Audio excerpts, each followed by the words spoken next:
It's all starting to feel very Jim Crow-y.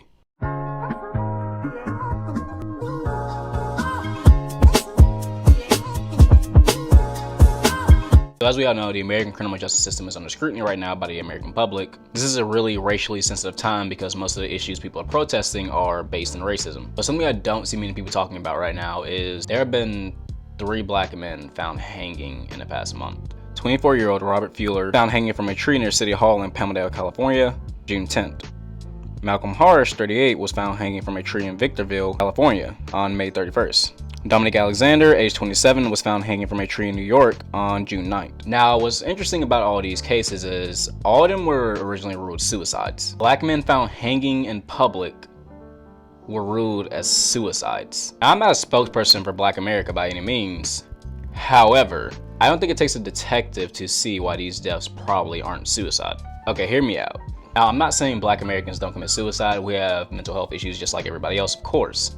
What I am saying, however, is the likelihood of a Black American committing suicide by hanging in public is very, very low. Suicide rate for Black Americans in general is on the lower end in America, and hanging isn't even the #1 method of use. It's usually done by firearms. Winbush, who's a psychologist, says it is uncommon for young Black men to commit suicide, let alone by hanging. The American Association of Suicidology reports that firearms are the predominant method of suicide among African Americans, as they are for most Americans. So with that in mind, and the fact that suicides usually don't happen in public, and there have been 3 of these in like the past month, it just seems kind of fishy to me. It's worth noting that, again, we are in a very racially sensitive time. Black men hanging during racially sensitive times is not very uncommon when you look in history. It has a really stark resemblance to how lynching was used during the Civil Rights era.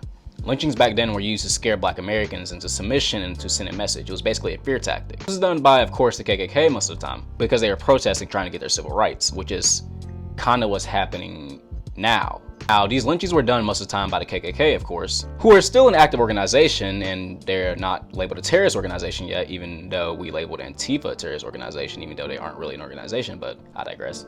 Different video. Most of these lynchings went unpunished because they were done with aid of the police at that time. Taking that into consideration, let's move to present day. The KKK has infiltrated law enforcement for like decades now. This is documented by the FBI. I made it clear I don't think these 3 men found hanging were suicides. Racial tensions are high in the country and law enforcement is infested with actual white supremacists, and suddenly Black men are being found hanging. An organization that's infested with white supremacists is investigating these hangings. It just screams cover up to me. So, in case I'm being hyperbolic, let's just say the police don't have anything to do with this. It would still show a lack of competence on their part. A Black man hanging during a racially sensitive time, we know Black men being hung is usually not done by a Black man himself. Kind of shows how oblivious they think on these things. Suicide just doesn't add up to me, and I feel like they should have also immediately thought this probably isn't a suicide, but then again, probably could be fucking coworkers with the people who did it. I'm sorry, I'm being a little harsh towards the police.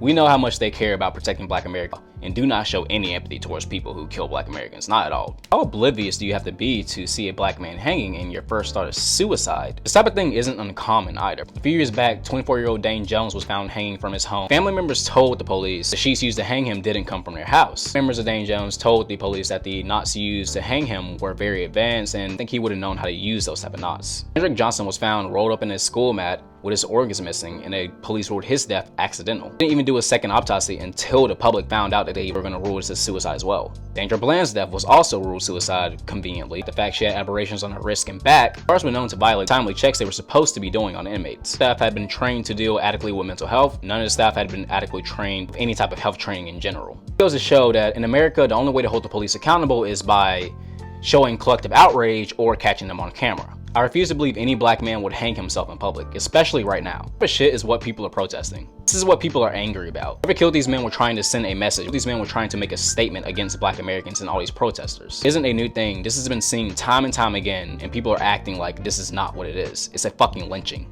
Police can either see that and work to stop this white supremacy that's already infested in their system, or they can continue to uphold it. Unfortunately, they've chosen the latter over and over again. That was quite depressing. What do you think? Do you think these were suicides? Do you think I'm being hyperbolic? Put down in the comments what you think about these deaths. Be on the lookout for my next video. I upload every Friday, or I try to upload every Friday. And may your boss be chill.